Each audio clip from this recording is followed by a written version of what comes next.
I brought up the Nick Polentari documentary on Showtime already once in a video. I want to bring it up again because I'm thinking, like, how much of tennis can you learn by reading a book, watching a webinar, copying somebody else's approach, even watching their videos? How much? A little bit. You can. You can find a little distinction, a little trick, a little motion that'll help you a little bit better.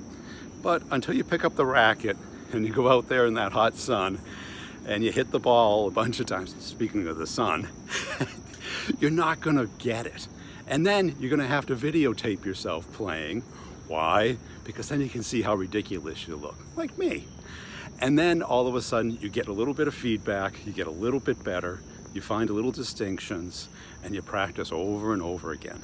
Why don't we do that in sales?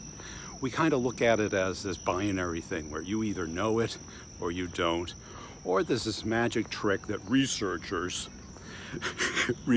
have figured out, because there's no bias in their research, even though they're selling their research, which is pretty much made up. And then we find that out, and then every manager jumps on it. Research shows that 7 out of 10 people prefer to do this. It's all bullshit. You gotta do the work, you gotta practice, you gotta take feedback, and that's how you learn. It's how you learn everything.